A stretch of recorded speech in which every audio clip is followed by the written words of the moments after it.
미국의 해상 봉쇄가 이어지면서 이란은 경제난이 극심해지고 있습니다. 이란 정부는 에너지 절약은 종교적 의무라며 대국민 성명까지 발표했는데요. 미국과의 종전 협상은 폭탄이 아닌 경제 위기가 좌우할 거란 관측이 나옵니다. 팽재용 기자의 보도입니다. 이란은 미국의 해상 봉쇄에 아무것도 얻지 못할 것이라며 큰 타격이 아니라는 반응을 보였습니다.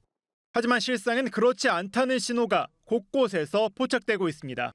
이란 정부는 최근 연료와 물자 부족 가능성에 대비하기 위한 조치에 착수했습니다. 이란 전역의 공공기관에는 오후 1시 이후 전력 사용을 최대 70%까지 줄이도록 지시가 내려졌고 일반 가정에도 대규모 에너지 절약 캠페인이 진행 중입니다. 다만 이란 정부는 이 같은 조치가 미국의 봉쇄 영향이 아닌 자의적인 경제 안정화 조치라며 확대 해석을 경계하고 있습니다. 모센 파크네자드 이란 석유 장관은 절약과 소비 감소는 원칙이자 종교적 의무라며 여러 국가가 전쟁 기간에는 소비를 관리하고 줄이는 조치를 취한다고 말했습니다. 이란 테헤란의 시민들은 경제난을 체감하지만 정부에 대한 반발보다는 미국에 대한 비판의 목소리를 더 크게 내고 있습니다. ترامپ هیچ وقت نمیتونه موفق بشه که کشور ما رو بخواد محاصره کنه یا زمینی حمله کنه. ما همه پای کار هستیم، همه مردم ما جان فدا هستن. مثل اینکه هنوز متوجه نشده که با کی طرفه. 하지만 전쟁 이전에 이미 취약했던 이란 경제가 추가적인 해상 봉쇄로 더 큰 경제 위기에 직면했다는 게 국제사회의 대체적인 전망입니다. 미국 싱크탱크 퀸시 연구소는 해상 봉쇄가 이란의 일자리 50%를 위험에 빠뜨리고 인구의 5%를 빈곤 상태로 내몰고 있다고 분석했습니다.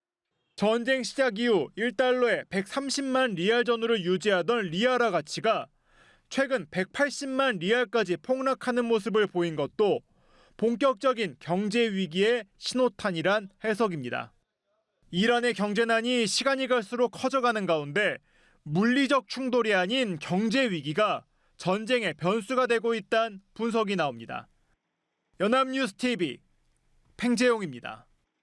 그렇다면 이제 60일이 전쟁 고난법 안에서 이제 만료를 앞두고 있는 상황에서 이제 뭐 추가 승인 없이도 공격을 계속할 수 있다 이런 입장을 밝힌 걸로 해석을 해야 될까요? 저는 미국 행정부 특히 이제 트럼프 행정부의 기본 입장이 그 공격을 하려면 얼마든지 필요에 따라 할 수 있어야 된다고 생각하고 의회에 대응하고 있다고 봅니다. 그래서 헬그스 장관이 며칠 전에 이제 증언한 것이나 지금 트럼프 대통령이 얘기한 것이나 나는 더 할 수 있다라는 그것을 기정사실화하기 위해서 이런 답변을 하고 있다고 봅니다. 네. 사실상 지난달부터 휴전이 이어지고 있는 상황에서 60일 시한 이거를 좀 어떻게든 피하려는 의도로 보이거든요. 어떻게 보십니까? 예, 이건 그냥 논리 끼워 맞추기라고 이렇게 봐야 될 것 같고요. 이런 식의 논리라면 미사일 한 방 쏘고 전쟁 끝났다. 내일 전쟁은 또 새로운 전쟁이다. 이런 식으로 극단적으로 얘기를 하면 그런 논리도 가능한 거 아니겠습니까? 그러니까 지금 트럼프 대통령은 이미 60일이 이제 지났다라고 하는 이런 이제 위법 논란을 피해가기 위해서 지금 휴전 상태에 있는 이 상황을 마치 이란과의 전쟁이 이미 끝난 것이고 향후에 내가 하는 어떤 군사적인 조치도 그것은 이제 지난번 전쟁과는 다른 새로운 작전이다. 이런 이제 논리를 세우려고 이렇게 하는 것 같은데요. 사실 또 어떻게 보면 헥세스 장관의 발언과 트럼프 대통령의 발언이 약간 또 달라요. 그러니까 헥세스 장관은 휴전 기간 동안에는 이 60일 날짜 산정이 일시 멈춘다고 얘기했던 거고 트럼프 대통령은 이미 상황이 종료됐다라고 얘기를 했거든요. 그러니까 사실상 내부에서도 이런 명확한 논리나 근거, 법적인 근거나 이런 것들이 다 완비된 것이 아니고 그냥 임시응변적으로 약간 궤변에 가깝게 이렇게 이제 논리를 갖다 둘러대는 식의 그런 발언들이 나오는 것이 아닌가 이렇게 보여집니다. 네, 저희가 또 앞서 리포트로 이란이 전쟁 종식을 위한 새로운 협상안을 파키스탄 중재국이 파키스탄을 통해서 전달을 했다라고 전해드렸는데요. 전날 이란 외무부 대변인이 정쟁 종식과 또 지속 가능한 평화를 강조하기도 했습니다. 아직까지 이 협상안에 어떤 구체적인 내용이 담겼는지는 공개가 되지 않았는데 어떤 내용이 있을 거라고 생각하세요? 저는 이 제2차 이제 평화안이 전달된다고 이제 이란이 굉장히 딜을 하고 싶어 한다고 트럼프 대통령이 그저께 얘기하는 바람에 네. 많이 올라가던 브렌트 유가하고 WTI 유가가 떨어졌습니다. 그런 효과는 있었지만 어쨌든 그 내용은 뻔한 거죠. 왜냐하면 이란이 지금 모스타파가 며칠 전에 성명을 발표했잖아요. 그 모스타파 성명의 큰 틀에서 벗어나지 않을 거라고 저는 생각했는데 아마도 그랬을 겁니다. 근데 그런 기준으로 본다면 이란이 평화를 얘기한 거는 그 먼저 1차로 우리는 그 휴전이나 종전을 좀 완벽히 하고 그 다음에 가서 핵 문제를 논의하겠다면서 핵 문제를 피했잖아요. 이제 그랬는데 또 이제 그런 기조가 연속이 되고 있습니다. 그러니까 모스타파가 발언한 거를 보면 핵과 미사일 기술을 보존해야 된다. 우리가 얻은 기술을 이렇게 함부로 포기할 수 없다. 그리고 호르무즈의 질서에는 새로운 질서가 생겼다. 이거거든요. 이란의 기본 입장입니다.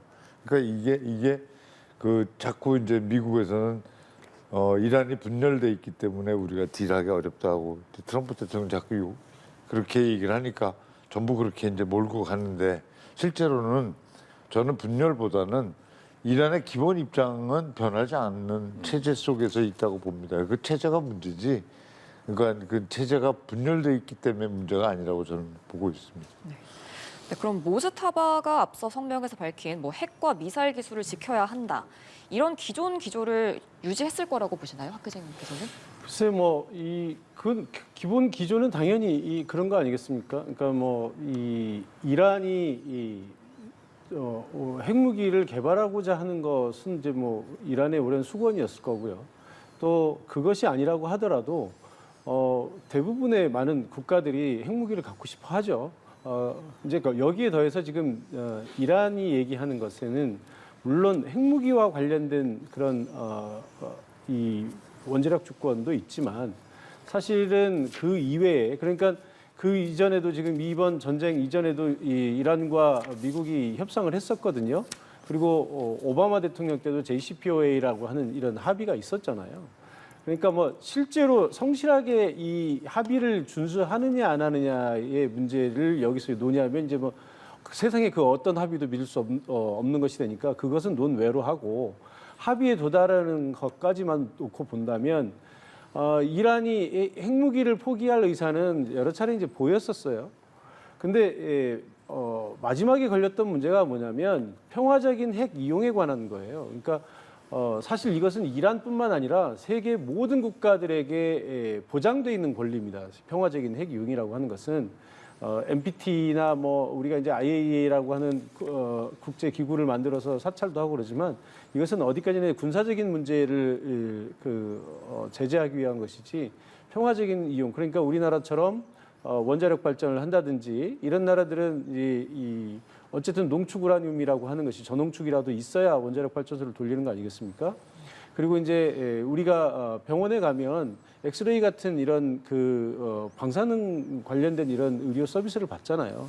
그러니까 이런 아주 저농축 이런 우라늄이 필요한 이런 의료 분야 서비스 이런 것들이 있어요. 그러니까 이란도 당연히 이 자국민의 복지와 혜택을 위해서 그런 평화적인 원자력을 이용할 권리가 있는 거거든요. 그러니까 이제 그런 부분에 대해서까지 우리가 양보할 수 없다. 이런 원칙은 너무나 당연한 거 아니겠습니까? 그러니까 원칙적으로 모스타파가 얘기한 것에 대해서 협상 가능성이 전혀 없다. 이렇게까지 보는 것은 이제 좀 무리일 수 있을 것 같고요.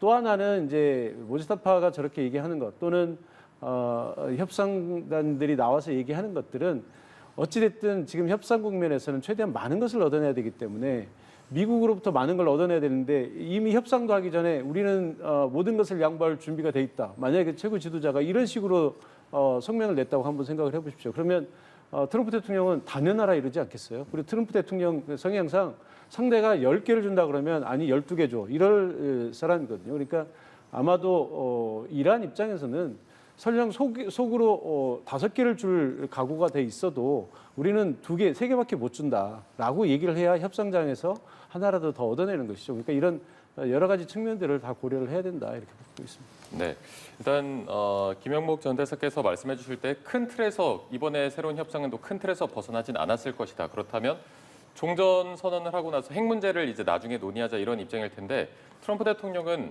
일단 이번 협상은 만족스럽지 않다라고 밝혀서 결국에는 핵 문제를 먼저 포기하거나 이런 부분을 요구할 것으로 보이는데 이게 좀 좁혀질 가능성이 있겠습니까?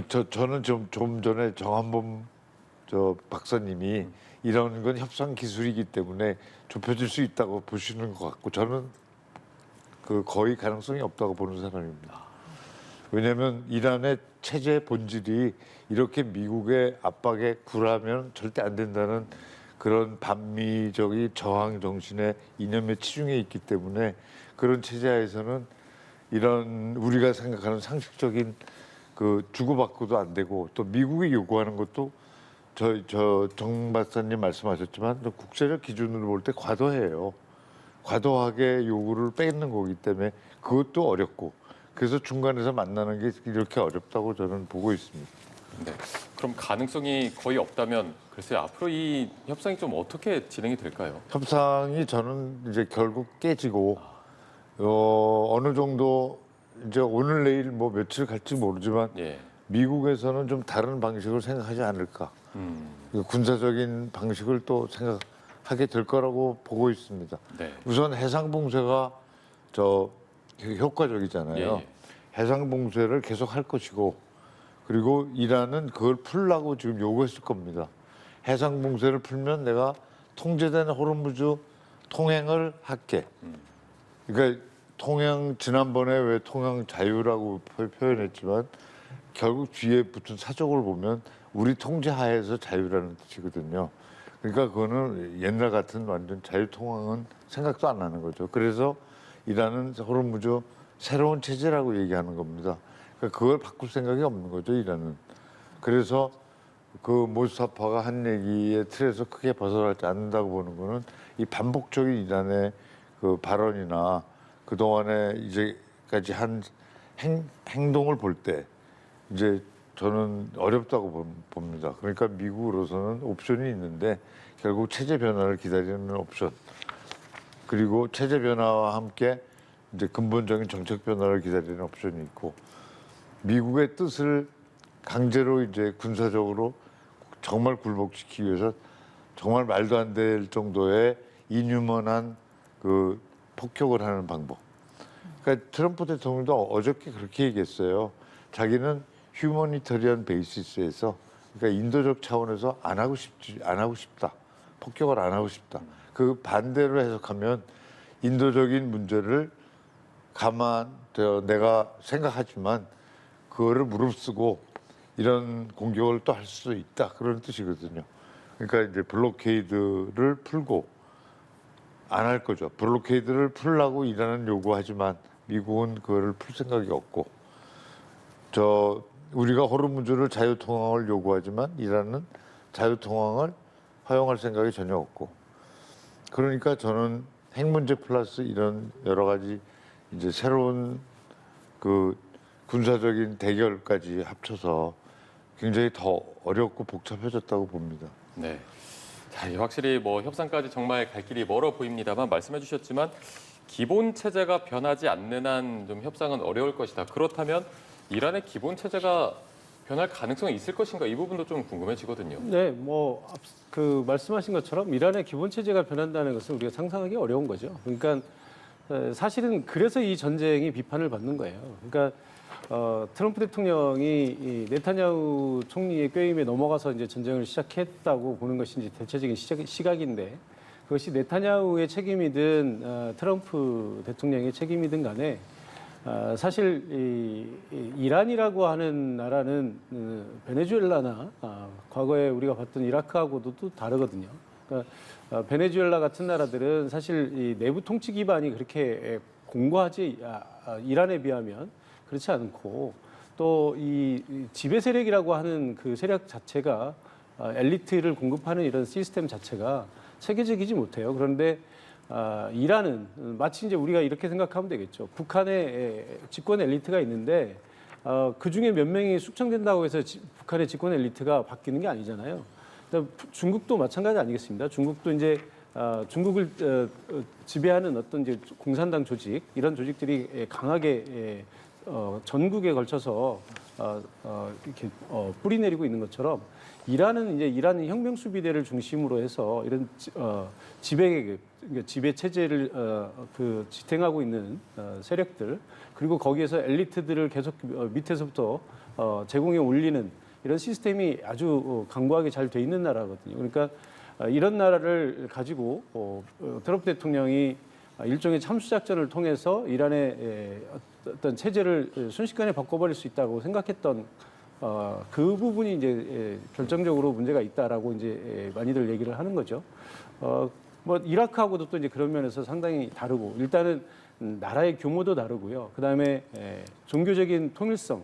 그러니까 이라크는 소수의 순위파가 다수의 시아파를 다스리고 또 쿠르드족이라고 하는 이런 또 반대 세력들이 있는 이런 나라였는데 이란은 물론 이제 쿠르드족이 일부 있습니다만 대부분이 다 시아파로 이루어진 아주 강고한 신정체제 국가인데 이런 나라를 쉽게 이제 전복시킬 수 있다고 생각했던 것 이제 그런 이제 오판이 있었던 거고 그러니까 지금 국가 지도자 다수를 일거에 폭사시키고 또 그 이후에는 뭐 라리자니 정도까지도 다 제거했는데도 불구하고 이 체제가 전혀 흔들리지 않고 있잖아요. 그러니까 물론 뭐 어느 나라든지 뭐 경제난이 있고 뭐 또 그 내부 불만이나 이런 것들은 당연히 있겠죠. 근데 그런 것들을 침소봉대해서 뭐 이란이 경제가 어렵기 때문에 뭐 나라가 무너질 수 있다. 뭐 또 내부에서 일부 시위가 있었기 때문에 뭐 반정부 세력이 있다. 이런 식으로 얘기하는 것은 좀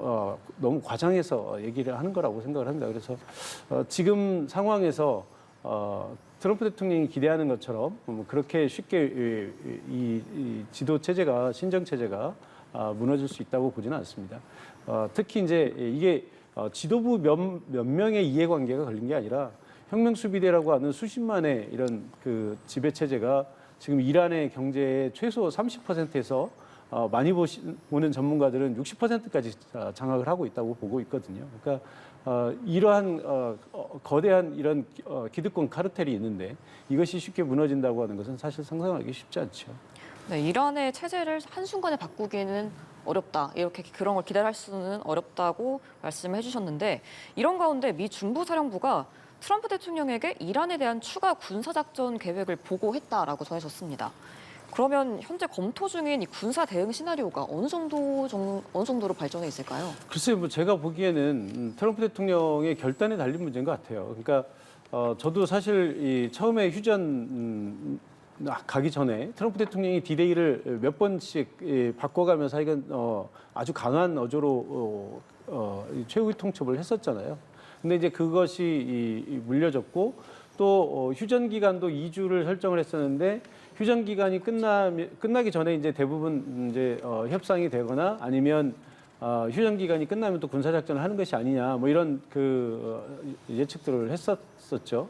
근데 이제 뭐 저는 처음부터 휴전 기간이 제대로 지켜지지 않을 것이다. 그리고 계속해서 휴전 연장하고 하면서 새로운 노멀이 이루어질 것이다. 이제 제가 그렇게 예측을 했었는데 지금까지는 현재 그렇게 가고 있습니다. 그러나 이제 이것도 무한정 갈 수는 없으니까 트럼프 대통령이 여기서 이제 어느 정도 결단을 해야 되는 거거든요. 그러면 이제 이런 시스템으로 계속 갈 거냐? 최근에는 또 그런 얘기들도 있었어요. 그러니까 역봉쇄를 하면서 이란이 굉장히 압박감에 시달리니까 이거 의외로 잘 먹히네. 그러니까 군사작전보다 오히려 경제적 제재가 더 잘 먹히네. 그럼 이대로 계속 갈까?라고 하는 이제 얘기가 있었는데 사실 거기에 우리가 빠뜨린 것은 뭐냐면 이러한 시스템이 계속 간다라고 하는 시그널이 이 세계에 송출이 되면 지금까지와는 또 다른 경제 위기가 오는 거예요. 그러니까 지금 유가나 이런 것들은 그래도 전쟁 종식이 어느 정도 가시권에 들어왔구나라고 하는 막연하지만 기대감을 갖고 있기 때문에 유가가 요 선에서 지금 횡보하고 있는 것이지 이 시스템이 연말까지 계속 간다 이런 식으로 가게 되면 유가는 또 새로 요동을 또 치면서 또 한 단계 더 업그레이드 될 가능성이 높거든요. 그러면 트럼프 대통령이 지금 생각하는 것과 또 다른 상황이 펼쳐지기 때문에 저는 그게 지속 가능하지 않다고 보고요. 그러면 트럼프 대통령이 빨리 끝내야 될 필요성을 이제 느낄 텐데 11월 중간 선거도 있고 미중 정상회담 뭐 이런 얘기들 다 나왔잖아요. 그러면 지금 상황에서 이제 선택할 수 있는 옵션은 이란이 빨리 합의를 해줘야 되는데 그렇지 않으면 그러면 이제 우리가 초기에 나왔던 여러 시나리오 중에 하나가 그거 아닙니까? 일방적으로 때려놓고 이란을 아주 뭐 초토화 시켜놓고 그리고 내가 승리했다. 그리고 이제 빠져나가는 방법이 있겠죠.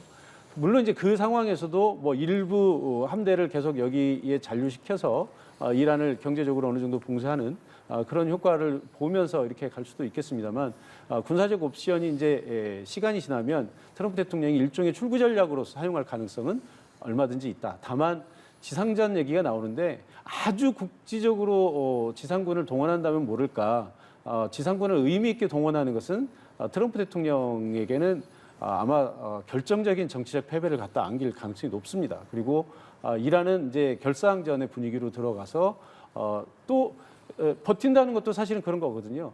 어떤 마음가짐으로 버티느냐에 따라서 우리가 얼마나 더 버틸 수 있느냐가 달라지는 거거든요. 우리가 이렇게 평화로운 시기에 뭐 하루 이틀 굶을 수 있냐? 못 굶죠. 그러나 우리가 전쟁 상황이 된다고 생각해 보세요. 일주일도 굶을 수 있습니다. 그러니까 이란도 지상군이 들어오고 이러면 이제는 뭐 이제 너 죽고 나 죽자의 분위기로 가면 얼마든지 결사항전 할 수 있거든요. 그렇게 되면 우리가 아프가니스탄, 이란, 이라크 이런 데서 봤던 것보다 훨씬 더 처참하게 미국이 고통을 받을 가능성이 높다 이렇게 생각이 듭니다. 네, 뭐 지금 말씀해주신 대로 미국에서는 군사적인 압박도 이어가고 있는 상황이고 앞서도 이제 대사님께서 말씀해주셨지만 호르무즈 해협 역봉쇄로 이제 경제적으로 타격도 주고 있는 상황에서 글쎄요, 이란이 지금 이렇게 압박을 받는 상황에서 대응할 수 있는 수단이 있다면 어떤 게 있겠습니까? 대응할 수 있는 수단은 역시 걸프 지역의 국가들이나 그쪽 시설을 인질로 해서 공격하는 거죠. 그러니까 너희들이 공격하면 나는 여기를 공격할 거야. 과거에 이제 부시 대통령, 아버지 부시 대통령이 사담 후세인을 공격할 때 사담 후세인이 나를 공격하면 내가 이스라엘을 공격하겠다 해서 이스라엘에 미사일을 쐈었어요. 근데 이스라엘이 대응을 했거든요. 참전은 안 했지만 대응을 했습니다. 근데 그때는 별거 아니었는데요. 지금은 걸프 지역에 지금 UAE가 화가 많이 나 있잖아요. UAE나 바레인이나 카타르 같은 조그만 나라들을 엄청나게 괴롭히고 파괴하고 그러면 그 나라들 타격이 오고 에너지 시설이 더 파괴되면서 에너지 유가는 더 오를 수밖에 없죠. 예. 이제 이란에서는 그게 이제 지금 당장에는 그게 보복을 할 수 있는 이제 인질입니다, 사실상. 네, 그리고 트럼프 대통령이 EU산 자동차에 대한 관세를 15%에서 25%로 인상하겠다고 밝혔습니다.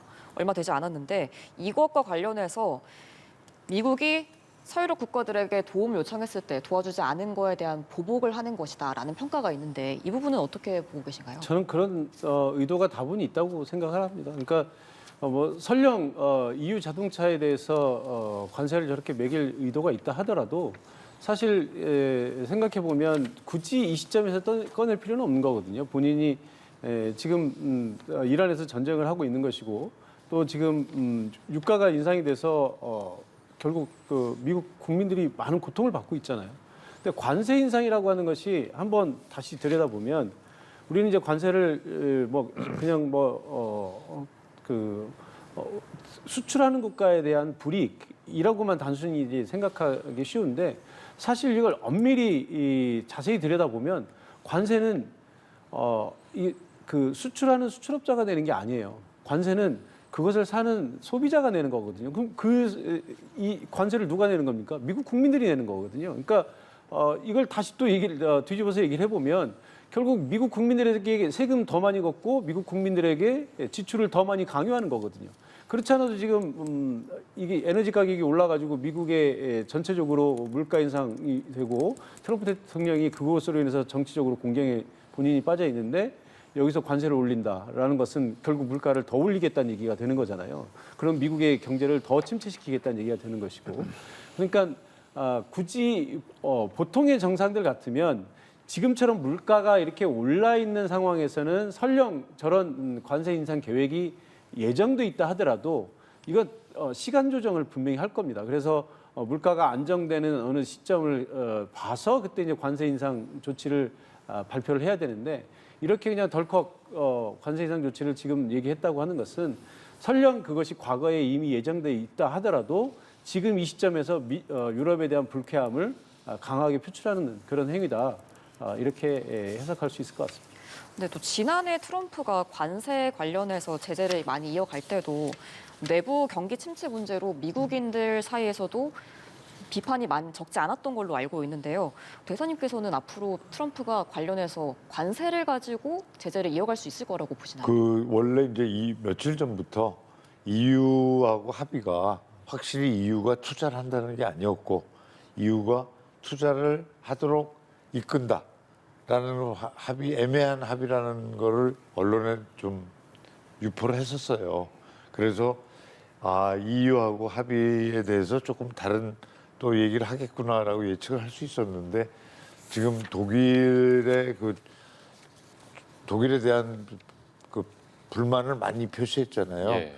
그러면서 EU 차라고 하지만 사실 EU 차의 대부분은 독일산 차거든요. 벤츠나 뭐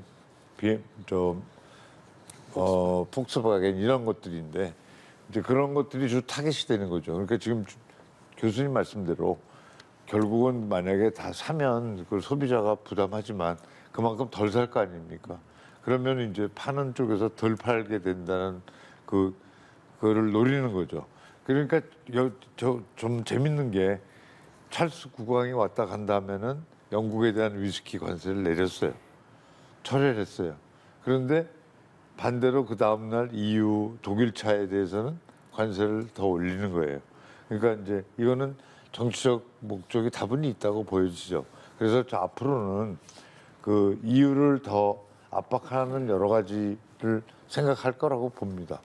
네, 말씀해 주셨지만 뭐 트럼프 대통령 독일에 대한 불만을 계속 표시하고 있던 상황에서 주동미군을 감축하겠다 했었는데 실제로 5천 명의 감축을 진행하고 있다 이런 보도가 나와서 글쎄요 이게 계속해서 유럽연합에 대한 이탈리아나 스페인의 이쪽에서도 실제로 진행될 가능성도 있겠습니까? 저는 그런 가능성이 많다고 봅니다. 특히 스페인에서는 왜냐하면 스페인에 기지를 뒀는데 이번에 못 썼거든요. 그럴 바에는 거기 스페인 기지를 줄이고 영국에다 기지를 더 늘리자 이런 식으로 바뀔 가능성이 있죠. 네.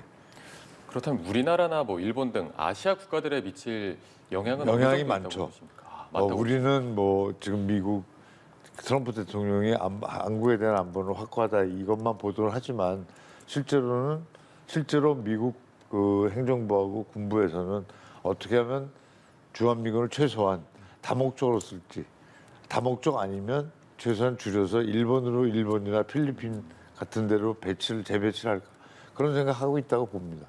일본이나 필리핀으로 재배치할 가능성도 필리핀이 있다. 아니더라도 뭐 태평양 이쪽 서태평양 쪽으로 재배치할 가능성이 있다고 봅니다.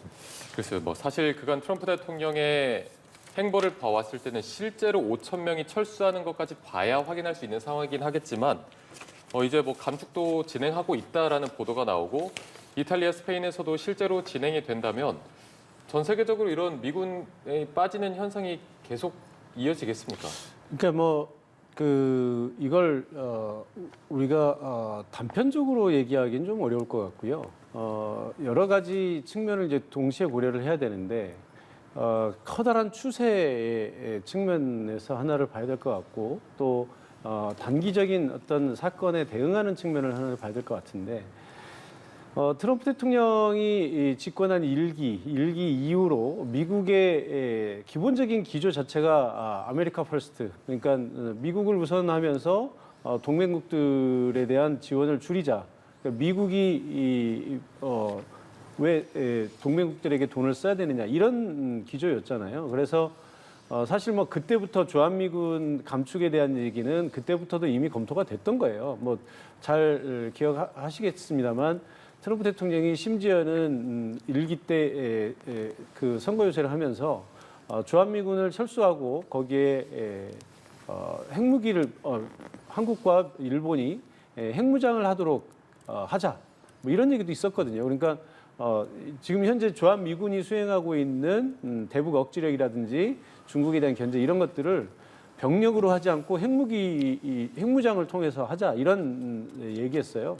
사실 그것을 단순히 경제적인 논리로만 바라보면 너무나 당연하고 타당한 얘기 아니겠습니까? 이 많은 병력을 유지하는 것보다는 핵무기 몇 개 갖다 놓으면 훨씬 더 쉽게 억제가 될 것인데 라고 이렇게 생각하는 건 쉽지만 실제로 그렇게 된 건 하나도 없죠. 그러니까 트럼프 정부 자체가 또는 트럼프 정부를 지지하는 마가 세력 자체가 전반적으로 그런 기조를 가지고 있습니다. 심지어 이번 전쟁을 하면서도 벤스 부통령 같은 경우는 전쟁에 반대했다는 거잖아요. 그러니까 마가 세력의 어떤 본류는 이런 전쟁을 반대했던 것이고 트럼프 대통령은 사실 이번 전쟁이 뭐 마가의 어떤 정책 기조나 이런 데서 시작한 것이 아니라 개인적인 판단에 의해서 했다고 많이들 이렇게 보고 있거든요. 그러니까 지금 상황에서 이 모든 것들을 다 이런 그 기조로만 생각을 하면 당연히 뭐 주한미군이든 주일미군이든 주동미군이든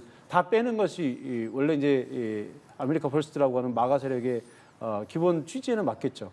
그러나 그게 안 되고 있다는 얘기는 그만큼 또 미국의 어떤 국익, 전략적 이익에 그게 반한다는 거예요. 지금 독일 미군도 뭐 트럼프 대통령이 막 호언장담할 때는 마치 독일 미군을 다 빼버릴 것처럼 뭐 듣기에 따라서는 이제 독일과는 끝났다. 우리 더 이상 안 할 거야 하고 다 빼버릴 것처럼 했지만 고작 5,000명 줄인다는 거잖아요. 그것도 먼저 나왔던 얘기를 지금 진행 중이다 이렇게 얘기하는 것은 벌써 저는 꼬리 내리기라고 보고 있거든요. 그러니까 독일 미군이 얼마나 중요한 역할을 하냐면 바로 앞에 있는 러시아를 견제하는 역할을 하는 군대예요. 근데 그걸 빼면 미국의 세계 전략 자체가 일단 변경이 돼야 되는데 미국이 그런 세계 전략을 순식간에 바꿉니까? 그거 바꾸려면 그거 검토하는 데만 해도 수년이 걸려요. 그리고 실제로 그걸 행동에 옮기려고 해도 미국 의회가 그걸 순순히 가만두지 않습니다. 심지어 공화당 내에서도 대서양 동맹에 대한 그 중요성을 인식하는 사람들이 한두 명이 아니거든요. 그러니까 미국에서 예산안이 통과되지 않으면 저거 못 빼요.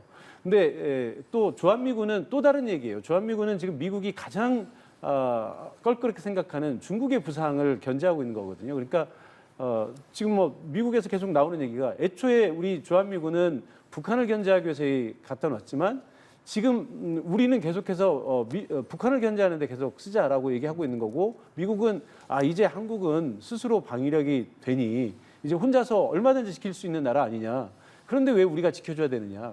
우리는 이제 좀 전략적 유연성을 발휘해서 우리가 이것을 대만 유사시라든지 아니면 뭐 남중국해나 동중국해의 이런 유사시의 이런 미군을 좀 동원할 수 있는 그런 시스템으로 바꾸겠다. 그러니까 쉽게 얘기하면 중국을 견제하는데 더 많은 주안점을 두겠다고 생각했던 거고요. 심지어는 과거에는 금기시됐던 이런 대중국 견제라는 말들을 이젠 주한미군 사령관이 스스럼 없이 하고 있어요. 그러니까 미국의 외교관들도 그렇게 얘기를 하고 있고. 그러니까 그런 면에서 미국이 주한미군을 단순히 한국이라는 동맹국 하나를 놓고 이 판을 움직이는 것이 아니라 중국 견제라고 하는 커다란 판을 보고 하는 것이거든요. 그러니까 주한미군을 뺀다는 것은 저는 거의 상상하기는 어렵다고 보고요. 다만 그러니까 또 하나는 미국의 국방수권법에 의해서 미국 의회 동의 없이는 절대 못 움직이게 돼 있어요. 그러니까 트럼프 대통령 임기는 앞으로 2년 반 정도 남았지만 사실 11월에 중간선거가 끝나면 트럼프 대통령의 영향력은 사라집니다. 레임덕의 시작이에요. 이제 미국의 국회의원들이 트럼프 대통령의 눈치를 볼 일이 더 이상 없어지는 거예요. 그러니까 트럼프 대통령의 영향력이 그렇게 오래가지 않는다라고 하는 것도 생각을 해야 되는 것이고요. 그러니까 여러 가지 이런 상황들을 고려하면 그렇게 물론 부분적으로 이게 미군이라는 게 순환 배치를 하다 보니까 뭐 나간 군대는 있는데 들어오는 군대가 좀 늦는다든지 일부러 지연시킬 수도 있겠죠. 그건 제가 보기에 일시적인 것이고 그런 일들이 우리 주한미군의 어떤 존재 자체에 영향을 미치지는 않을 것이다 이렇게 보고 있습니다. 네, 뭐 사실 이번 미국-이란 전쟁 사태를 계기로도 그렇고 그 전에도 그렇고 미국의 입장을 보면 그래서 뭔가 본인들한테 마음에 안 들면은 관세 카드 만지작거리고 이번엔 또 이렇게 군사적인 카드도 검토하고 있는 걸 보니까 만약에 미국과 이란의 전쟁이 어느 정도 좀 마무리가 되면 그 이후에 미국과 동맹국들의 관계가 좀 어떤 식으로 재편될 것인가 이것도 궁금하고요.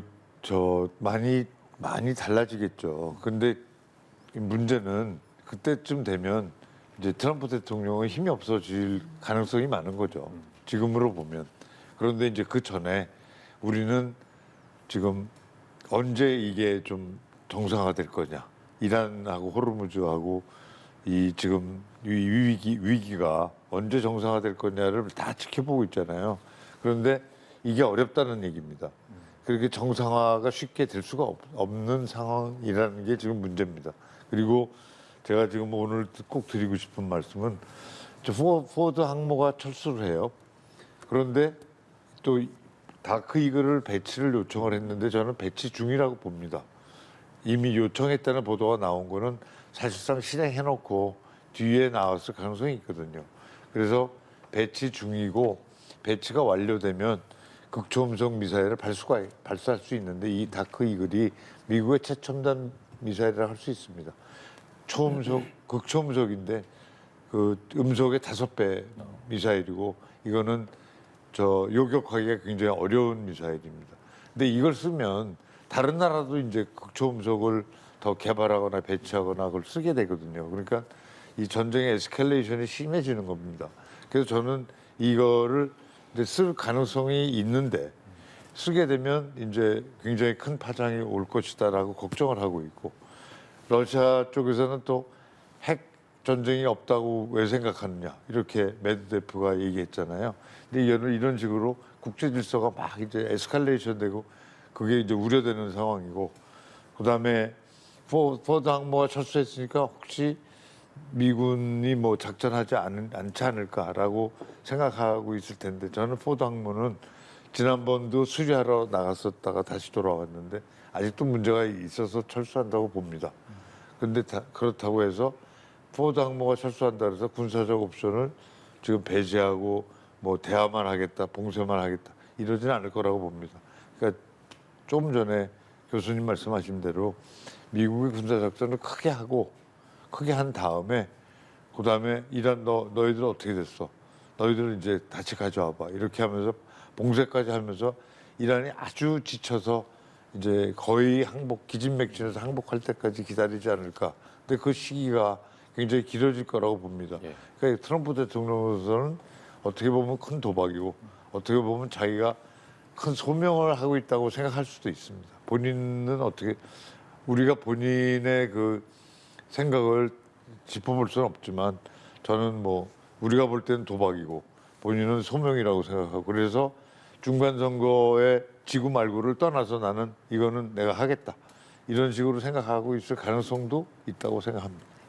네, 또 이 2달여 동안 미국과 이란 양국 모두 전쟁에 정말 막대한 비용을 지출하고 있는데 미 국방부가 최근에 이 전쟁 비용 추산을 발표를 했습니다. 이란과의 전쟁에 쓴 비용이 현재까지 250억 달러다. 우리 돈으로 37조 원 정도다라고 밝혔는데 이와 관련해서 이란은 또 다른 이야기를 했거든요. 아라가치 이란 외무장관이 미국이 네타냐후의 도박에 1,000억 달러, 우리 돈으로 147조 원의 손실을 보고 거짓말을 하고 있다라고 말을 했습니다.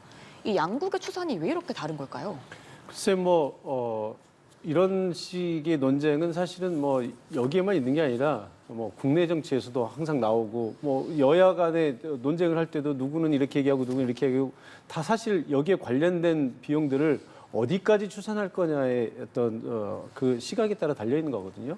지금 전쟁을 예를 들어서 미국에서 얘기한 것도 이 전쟁 개시 일자로부터 언제까지를 추산해서 발표했는지 등등 이런 것들도 다 다른 거고 오늘도 지금 항모가 계속 운영되고 있는 거잖아요. 항모가 계속 운영되면서 뭔가 작전들을 소규모지만 하고 있는 것이고 이런 것들까지 다 추산하면 오늘도 계속해서 늘어나고 있는 것이고 그러니까 이 정확한 추산이 되기 위해서는 이제 전쟁이 다 끝난 다음에 다 해야 되겠죠. 그런데 이런 것들이 있을 것 같아요. 그러니까 여기에 직접 비용만 얘기를 하느냐 아니면 간접 비용까지 포함을 하느냐. 직접 비용으로 따지면 실제로 발사해서 소모된 미사일의 비용들만 따질 수도 있겠죠. 그러니까 원래 항모는 원래 존재하는 것이고 이것이 아니라도 항모는 어디선가에 돌아다녀야 되는 것이니까 그거 빼고 미국이 소모해서 다시는 되살릴 수 없는 파괴된 미사일들만 놓고 보면 얼마다 이렇게 얘기할 수 있는 것인데 이 군사 비용 외에도 또 뭐가 있냐면 사실 이제 간접 비용이라는 게 있어요. 그러니까 지금 이 전쟁을 통해서 많은 그 물가가 상승을 했단 말이죠. 그러니까 미국의 국민들이 지출해야 했던 수많은 이제 추가 지출. 그다음에 또 이 고유가로 인해서 침체된 미국의 경제, 또 여기에 대응하는 미국의 어떤 지출, 미국 정부의 지출. 우리 정부만 하더라도 예를 들어서 고유가 지원금 이런 게 지금 나가고 있잖아요. 그러니까 세계 모든 나라들이 이런 식으로 다 대응을 하고 있을 건데 미국 정부도 틀림없이 보이지 않게 이런 대응들이 있을 거란 말이에요. 그러니까 이런 것들에 대해서 어떻게 추산을 할 것이냐. 그러니까 이란 외무부 장관은 아마 그런 것까지 최대한 많이 포함을 해서 얘기를 했을 것 같고 미국의 대통령은 그것을 최소한 축소시켜서 얘기하려고 이렇게 할 것 같고요. 그래서 이런 모든 것들은 사실 전쟁이 끝나봐야 정확한 추산이 나올 것이다 이렇게 생각이 듭니다. 네, 알겠습니다. 오늘 중동 상황은 여기까지 들어보도록 하겠습니다. 지금까지 김영목 전 주일한 대사, 정한범 한국국제정치학회 회장 두 분과 함께했습니다. 오늘 말씀 고맙습니다. 고맙습니다. 네.